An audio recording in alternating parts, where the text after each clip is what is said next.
Magandang umaga, kumusta po? Narito po ulit ang update natin para sa lagay ng ating panahon ngayong umaga po ng September 8, 2023 na kung saan sa ngayon ay nananatili po na walang anumang sama ng panahon dito sa loob ng ating area of responsibility, maging yung habagat po ay bahagya ng lumayo dito sa ating kalupaan gaya po ng inyong nakikita. Pero next week, posible muli itong lalakas sa huling pagkakataon dahil po yan sa potensyal na mabubuong sama ng panahon dyan po sa may South China Sea. Ngunit sa ikatlong linggo po ng buwan na ito ay posibleng unti-unti na po na mawawala ang habagat at iihip na muli ang easterlies o yung mainit na hangin na mula po dyan sa Pacific Ocean at tutungo na po tayo ng transition period, patungo na po tayo ng amihan season at gaya po ninyong nakikita ay magkakaroon na po muli ng shear line o yung hangganan kung saan po nagtatagpo ang malamig na amihan at mainit po na easterlies at kung bababa na po yan dito sa atin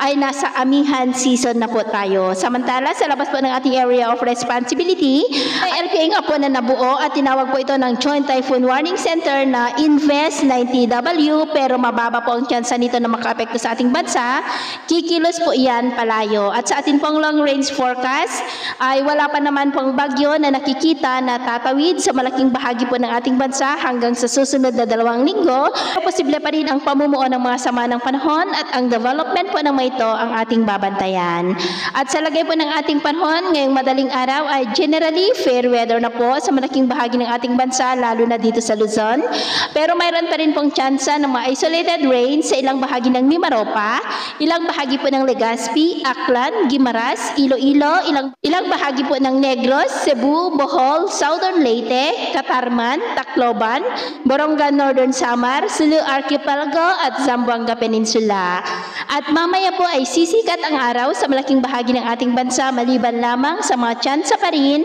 ng maulap na kalangitan na may mga pulupulong pag-ulan sa may Palawan, Western Visayas, ilang bahagi ng Sulu Archipelago, Zamboanga Peninsula at ilang bahagi po ng Davao Region. At mamayang hapon mas mataas na muli ang tsansa ng maulap na kalangitan na may mga pulupulong pag-ulan sa mas malaking bahagi na po ng ating bansa lalo na dyan sa may Visayas at Mindanao, dulot po yan ng mga localized thunderstorm.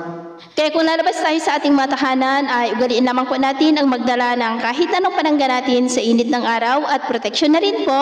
sa mga biglaang buhos ng ulan. At sa atin naman pong mga baybayin, wala na po tayong nakataas na mga gale warning signals. Malaya na po napapalaot ang ating mga kababayan, lalo na po ang mga mangingisda na gumagamit po ng maliliit na bangka pero iba yung pag-ingat lamang po kung papalaot tayo para mas makaiwas sa mga sakunang pangkaragatan. So yun po ng latest update natin sa araw na ito. At ako po muli si James na nagsasabing sa kahit na pagsubok po na darating sa ating buhay, huwag na huwag po tayong mawawalan ng pag-asa. Thank you and God bless!